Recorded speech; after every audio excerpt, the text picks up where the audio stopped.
All right, hey. Hey, it's Noah back at it again with another interview. This is David.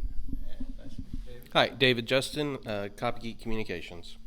All right, so today we're gonna go into David's story and then how you can incorporate copywriting into your business. So first off, how did you get into copywriting? Um, oh, you can hold it? Okay. Oh, you can hold it. That's fine. I did it the same way majority of copywriters did it, completely and totally by accident. In my case, I was invited. I have a degree in public relations and journalism, so I have a writing background, but I wasn't using it at all, except for to write a personal blog about my life and some life experiences with being divorced and being a single dad of twins, very young twins, and a guy that I went to high school with that I never actually talked to in high school. Reached out and said that he had been reading my blog, that he liked the way I wrote, and he and his wife had just launched a website development company, and asked me to jump in and start helping him out with some stuff. So that's how it all started. Okay. So it was kind of like one of those things where what were you doing at the time when he approached you? I was a service rep with AT&T. I did that for 18 years, processing. Very boring.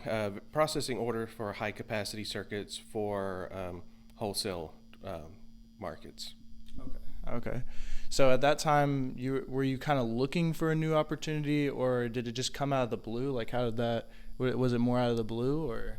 It was 100% out of the blue. I did not expect it. And matter of fact, when he asked me, Random guy from high school, right? yeah, we had a reunion coming up, and that's why he was popping up on my news feed a lot on Facebook.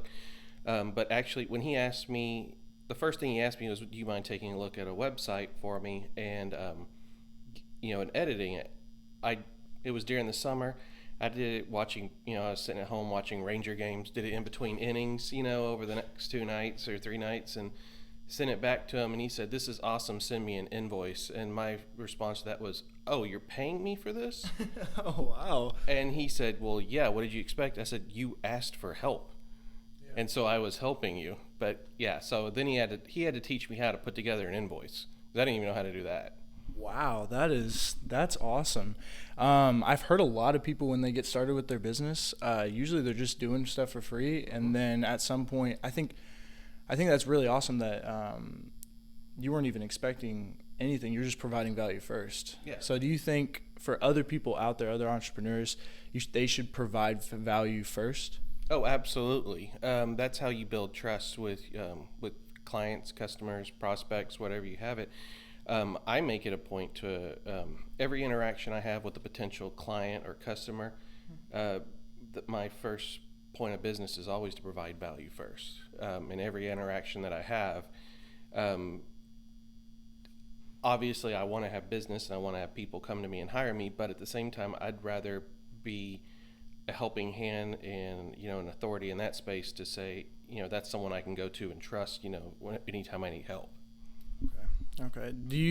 What's your kind of stance on, because a lot of business owners have done free trials, and I think the turnaround rate is something around 25%. Usually they're not fully committed to it. What is your kind of stance on free trials? Did you ever do any of those, or? I've never done any free trials. What I do like to do is if I'm meeting with a potential client, and having that first initial conversations, get to know you phase, I do like to look at their website ahead of time, and I put together what I call a homepage review, which just kind of breaks down a couple of things about their homepage and gives some suggestions on how they can fix it, and I just give that to them, and okay. I always tell them, it's look, you can take this, make some changes, you can take this, throw it in the trash, or you can take this and practice the ancient art of origami and make a bunch of cranes out of it. Okay, awesome. So another thing that I'll go into, what is the overall importance of copywriting to a business, a website? Well, copywriting, it's the creative science of convincing your audience to take an action that you want them to take. I mean, it can be something as simple as sign up for our newsletter or read my blog, and as complex as buy this product, buy this service from us. So what you're really doing is in copywriting is you need to provide them with a reason to do those things so that you can convince them. And that all comes about by talking them in a way to where they know that you understand who they are, what kind of pains and challenges they're going through, and how, not what your product or your service is, but how it helps them get better, have a better life, have better finances, have a, better business, just make their lives easier or better. Yeah, I remember because we met at one of those networking events, and I remember during your presentation, you were like, the customer does not care about you. Right. They care about what you're presenting, and they care about themselves, right? Right. A perfect example, and there's a huge case study on this, and I was a kid when this happened, and I was like, it affected me personally. Okay. Coca-Cola.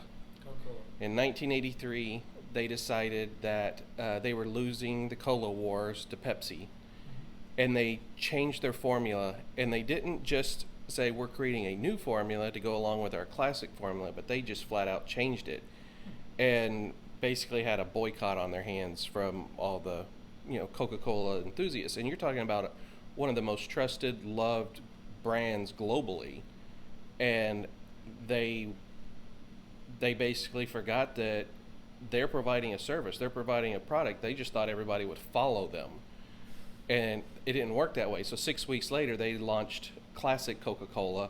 Sales went back up, and then a couple of years later, or however many years later, New Coke, as it was called, is gone completely. They shelved it, trashed the formula, threw it all away. So was it actually like a new, I'm not familiar with this, was it an actual like new type of drink, or was it just a rebranding? It was a new formula to make their Coke. So it actually tasted a lot more like Pepsi.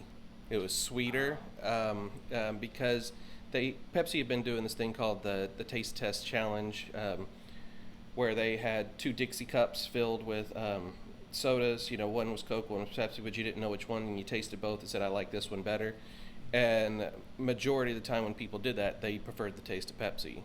Now, for me, I don't understand how anybody couldn't tell the difference between the two, and obviously, you're going to say whichever one you like, but they started televising all those taste tests, in their commercials, and so it scared Coca-Cola. And it was funny when Coca-Cola announced their new recipe, or that they were going to be launching new Coke. Pepsi gave all of their employees the day off, paid, and put a big ad in the paper and said, we won the war. Yeah. Because, I've heard this multiple times. Like, when you copy somebody, you'll only be number 2. Yeah. You'll only ever be number 2. Right. So that can be taken. The next thing is kind of how right now can a business owner watch this and then be like how can they incorporate copywriting or some of the values of copywriting into their business immediately after watching this? Well, the best thing to do for any business is to go back and look at their content, on their website, their emails, whatever lead generation tool that they're having that has written words in it, or even if it's a video or some type of audio or video presentation, and look at the pronouns, look at the point of view. If they're using all first-person pronouns, so saying I, me, we, our, us, all that, if they're saying that more than they're saying you and your, then they're talking about themselves too much. And if they talk about themselves too much, that goes back to that whole, first truth of your audience is they don't care about you, they only care about what you can provide them. And if you're just talking about yourself, people tune out. What they want to know, what customers and prospects want to know is, what are you providing for me? So go back, switch all your copy, all your written content to where you're talking to them and saying the word you a lot, because that actually puts your audience into the narrative, into the story, so they can actually see themselves do that. And that does help out immensely.